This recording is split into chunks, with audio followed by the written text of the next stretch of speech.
po mga ka-journey, dito na ako bumili ng pyesa sa mismong branch ng Skygo. Ano po mga ka-journey, dito lang yan sa may boundary ng Caloocan at saka Quezon City. Boundary kasi ito eh. Ayan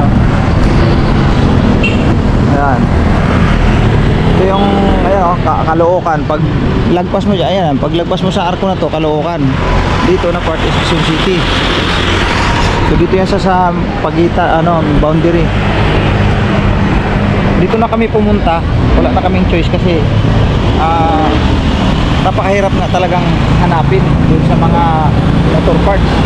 So dito, nagkataon din na order tayo, bumili tayo dito. Meron sila, may pyesa sila. So, medyo mahal siya, pero wala tayong choice eh. Kailangan talaga mga journey. Tingnan mo. Ito, bago na yung kadena na yan. Bagong kadena yan. Ito kasi yung hub, ito nga yung pinoproblema natin. Tingnan nyo po yan.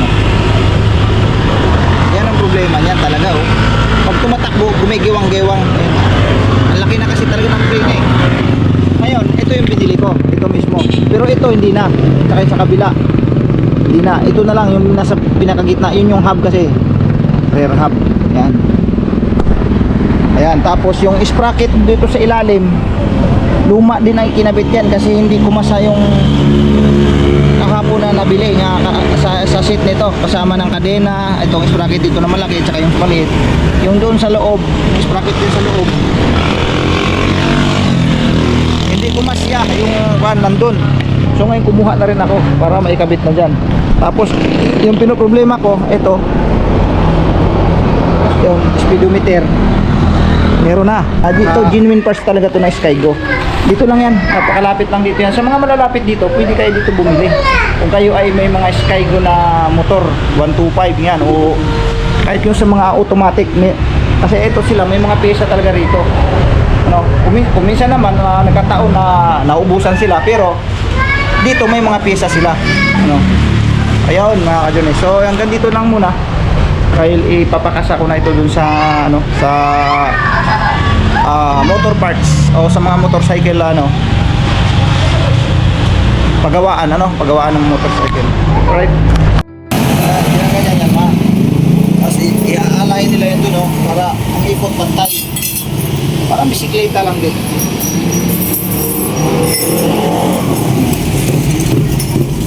Kita mo na ganun katrabaho yan.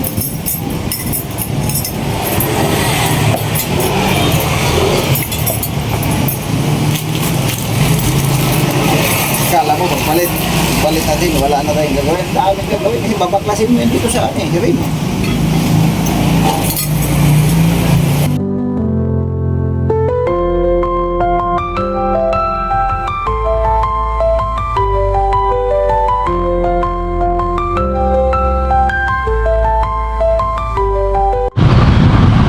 Ano sabi? Nakontak na daw nila si Dayan. Nakontak nila? Ayun, ayan na. Bakit anong sabi? Kasi nangihingi nga sila ng pangalan ni Dayan saka Lido. Eh wala man ako din alam din sa cellphone number niya para matawagan daw kasi nasa Bahrain na sila from Oo. ngayon tatawag siya na kasama sa video call si Dayan. Ayan. Agoy anak ko, naunsa naman ka na kung pinahirapan mo man ang puso ni mama.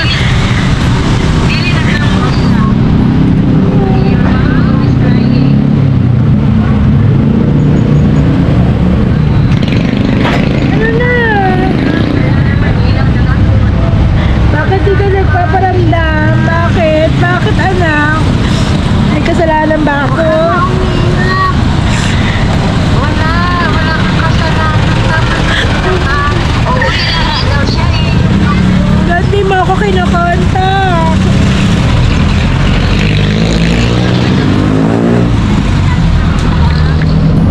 Bakit ganon?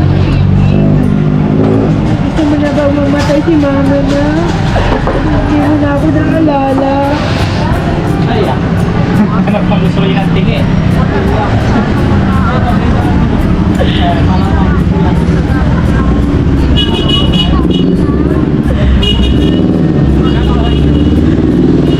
Mama mo, iiyak agad kasi na nagis kami niya. Iiyak ako sa inyo. Ilang buwan ka nang hindi nagpaparamdaman ako. Tingnan. Bakit binalak mo ako?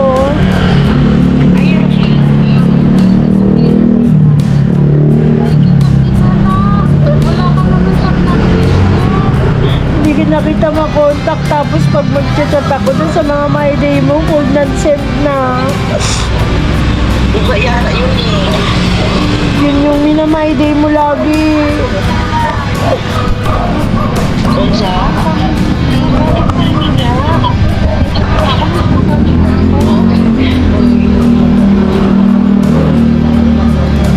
Tapos na ako sa kapatid mo, ikaw naman.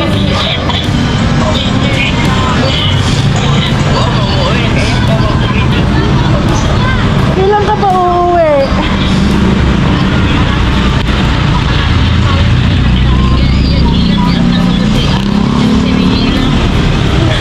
Ilang ko, di ko katulog ba?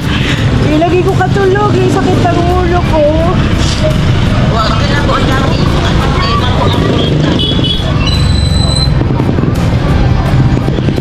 Tawag ka nga sa kapatid mo, ha? Uwi na dapat yan, anak mo, sanay. Kaya ito, problema sa Middle East, problema sa Iran. Magkikita sana kayo. Ilang ano na magkikita na kayo.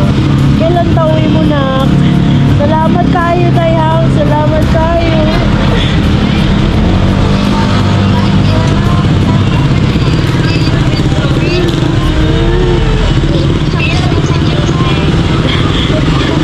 Mamatay ko ba? Talagang mamatay ko sa consumption ba? Ang mga anak ang magahig ulo. Uy, nagpapasi mong anak ko, nagtawag ko bingay. Uy, katawas pa yun sa... Kaya pati ako umiiyak. Nagpapasi mong anak niya, mag-ilang-ilang ka dyan. Nga naman, di ay di ko buhilak. Di, bansa mo nawag sa kuha. Karon, iyan na, ipunta. I-maintain mo na lang contact mama mo kay message ka lang kasi para hindi siya mag-alala sa iyo. Mag-alala ka. Tignan mo, dati kulingit pa ako ngayon, di ba? Oo, gahe nakagulo ron, ha? Gahe nakagulo. Naunsa na. Naiiyak. Tama na iiyak ka.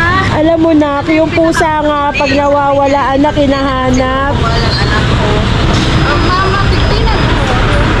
Oo, alam ko, maganda ka. Diyan na pag-uwi mo sa Manila, sa Pinas, i-ano mo sa ipa-beauty mo siya. Hindi na kami magmamana sa'yo pag-iiyak ka. Kailan ka babalik? Kailan ka uwi na Pilipinas?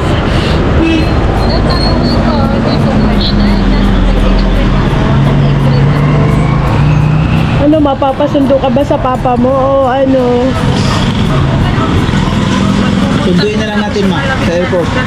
Isa lang siya. Umayos ka ha, umayos ka.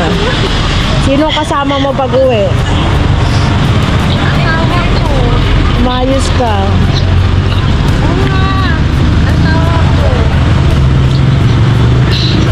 Asawa. Nagmana sa'yo eh. Bakit ka nag-asawa dyan? May asawa ka dito, anak ko. Asawa dyan pa, matagal na. Walay na nga kami. Ay, walay na kami ni Ruel. Bali, nagkakasundo na lang kami sa mga bata. Yun na lang kaming dalawa. Bakit? Hindi na kami kasal. Bakit kayo naghiwalay, anak ko? Parang marami rin nangyari sa buhay ko na hindi mo alam. Kasi nga, syempre sa ilang taon tayong pinagpagiging na nagkakasama ka.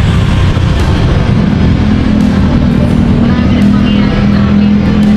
Napakatang na ako. Hanggang sa tumanda na ako. Ngayon, nakapagpahinga lang ako. Nagpapagin na ako. Desidido ka na dyan sa ginagawa Talagang mo. buhay. Malapit na ako mamatay, anak ko, sa consumption, anak. Bakit naman? Huwag ka naman mamatay sa kung saan bang kita kahit hindi tayo mayaman, basta buo tayo. Hindi, kasi naisip niya, siyempre nanay, gano'n talaga nanay. Naisip kasi pasaway yung mga anak. Gano'n, hahanapin ka talaga. Eh, huwag ka na iiyak, makakatulog ka na ng maayos.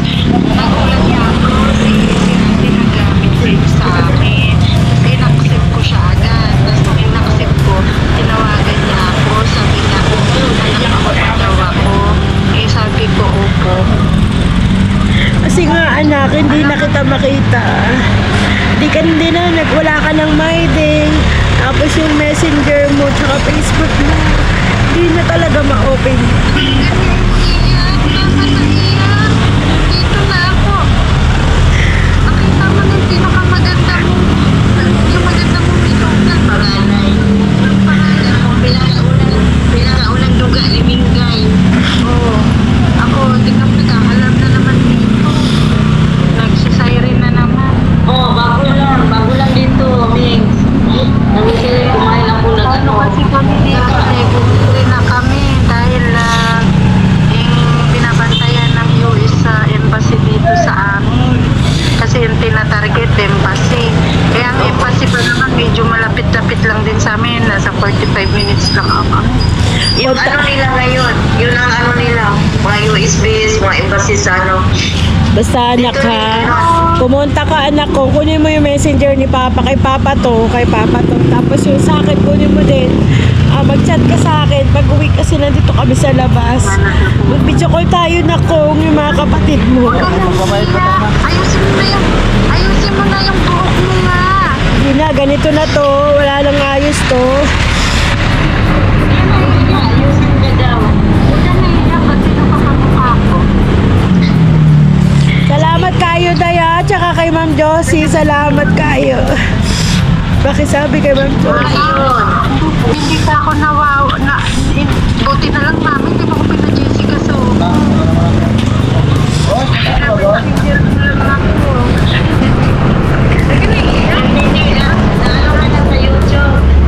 Ayan, dalaga, nasa YouTube ka na, umuwi ka na ha. Basta kakontakin mo kami ha. Siyempre, maganda kayo, mama lang hindi. Talagang yung point ko ba yun lang? 750 naman. 750. Basta yung huwag ka naiiyak kasi Tawag ka na ka, tawag ka ha. Tawag ka. ano ka, stress ka na naman. Tawag ka. Ito lang ako. Iyak na naman. Palagi na yan ang stress eh. Puro stress na lang na yung ano nag-utap. Napag-alala na. Pagka tinamaan kami ng bomba, uwi agad kami ng Pilipinas. Hindi sila papayag mga OFW maano dito sa ibang bansa. Malaman. Alert naman dito. Daan ka, basta pag umuwi ka anak, tawag ka dito, tapos daan ka sa amin. Kasi lilipat na kasi kami ng bahay, mga ilang araw na lang. Saka hindi lipat. Nasaan na ba kayo sa Bagumbong? Malapit sa labas ng Bagumbong, pero doon banda sa may Saranay. Basta tawag ka lang na. Wala na kami doon sa dati. Dito lang sa may bandang Kalookan. Oo, Caloocan pa rin ha. Tawag ka na ka. Sige na ma'am, huwag ka nang mag-iyak ha. Tama na yan. Huwag na ma-stress. Nakita mo na yung kamukha ni Dentin ha. Salamat day kayo, day. Salamat day. Saking na si Ma'am Josie ha. Okay, mami.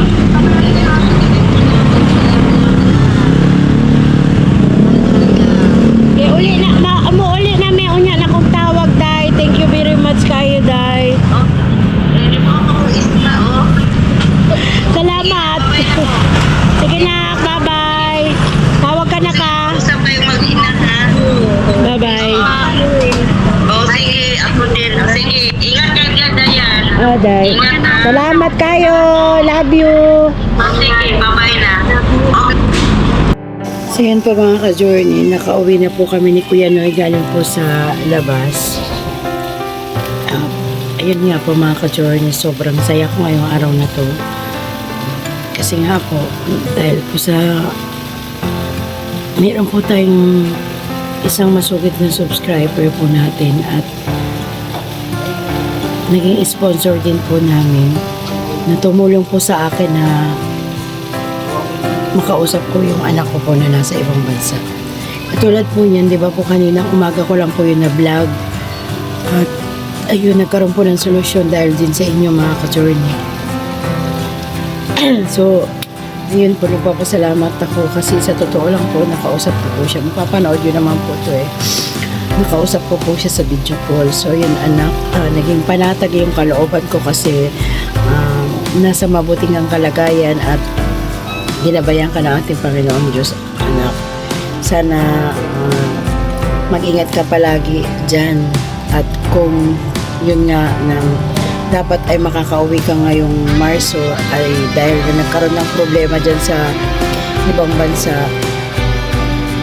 so na-extend ka. So yun anak, pag uwi mo, huwag mong kalimutan si mama, nandito lang ako, punta ka lang dito, chat mo lang ako at sasabihin ko yung address namin dahil kasi yung pumunta ka dati ay wala na kami doon anak ko. So yun, sobrang saya ng puso ko dahil sa pamamagitan po ng ating mga subscriber at naibsan yung aking kaba na palaisipan na kung ano man ang nangyari sa kanya. Ayan, naibsan na po ang lahat ng iyon dahil sa pamamagitan ni Ma'am J from Middle East at ni Ma'am Jo at ni Inday Ayen. Ayan, maraming salamat sa pagtulong niyo sa akin. Sobrang ang saya ng puso ko kasi yung iniiyak ko sa gabi tapos yung alalahanin ko nawala ng lahat yun dahil sa inyong mga Pilipina dyan na tumulong sa amin na makonta ko yung anak ko na nandyan sa ibang bansa. Sobrang saya ko po, kaya hindi masusuklian yung kaligayahan ng isang ina na ayan, nakita ko na ng through video call yung anak ko at uuwi na nga po siya ng Pilipinas. So maraming salamat sa inyong dalawa, si Dave ng Middle East at Ma'am Jo. Sobrang salamat po. At doon po sa nagtatanong sa akin, doon sa mga bago po siguro nanood ng vlog namin na may anak pala si Mengay na nasa ibang bansa, na may anak ka pala sa una. Opo, sa mga una po namin vlog, nasabi naman po yun na may anak po kong isa sa pagkadalaga po. Yun, yung tatay naman niya po ay wala na. Tsaka, hindi ko po inilihim yung mga pangyayari na yon sa YouTube. Sinabi ko na po yan noon pa na may anak nga po kong una. Ayan, sa hindi pa po nakakaalam, ayan, sinabi ko na po sa inyo na bago po kami nag-asawa ni Kuya Noy, may anak po akong isa. Ayan. So, pasensya na po kung hindi po kayo na-inform yung iba po. Pasensya na po. Ayan, sinabi ko na po. Maraming salamat po sa inyo mga ka-journey sa pagsama nyo araw-araw sa pag-vlog namin. Lalong-lalo na sa suporta nyo na hindi nyo kami sinusukuan, nandyan kayo palagi at tinutulungan nyo kaming at ginagabayan nyo rin po kami sa araw-araw na yung panonood nyo po sa amin. Malaking tulong po yan sa amin mga ka-journey dahil hindi nyo kami pinababayaan. Yung isang views na yun, mahalaga po sa amin yan mga ka-journey. Kaya sobrang papasalamat ko po sa inyong lahat na tumatangkilik po sa YouTube channel ni Kuya Noy, lalong-lalo na po sa lahat po ng silent viewers at lalo-lalo po sa lahat ng pong nagbibigay ng tulong po sa amin, sa pamilya namin. Maraming salamat po sa inyong lahat. Lahat po.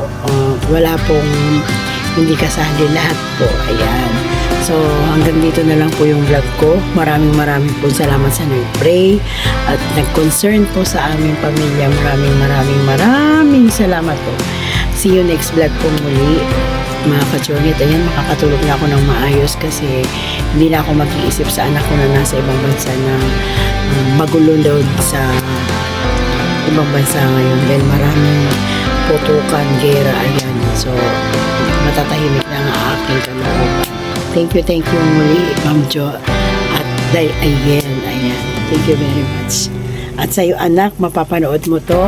Mahal na mahal ka ni mama. Mag-iingat ka always yan anak. Kung yun ang desisyon mo, wala akong magagawa anak. Mahal na mahal kita. Chat ka lang sa akin.